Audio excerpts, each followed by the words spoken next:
สวัสดีค่ะบุญมาหอดอีกแล้วค่ะพี่น้องวัดป่าคำสางเอียนเนาะค่ะมาเคารพบูชาพาลูกเต่ามาสะเดาะเคราะห์นำพระอาจารย์เพิ่นมาให้เพิ่นปกปักรักษาเนาะค่ะพี่น้องนี่เป็นลานถ้ำรูปปั้นองค์พญานาคเนาะค่ะมีปูมียามีหลายเผ่าพันธุ์เนาะค่ะพี่น้อง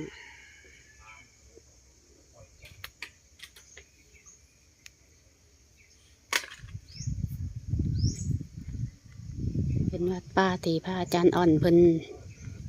มาสร้างค่ะ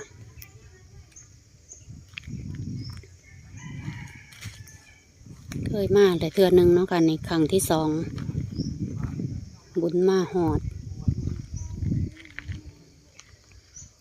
บรรยากาศเป็นวัดป่าค่ะพี่น้องวัดป่า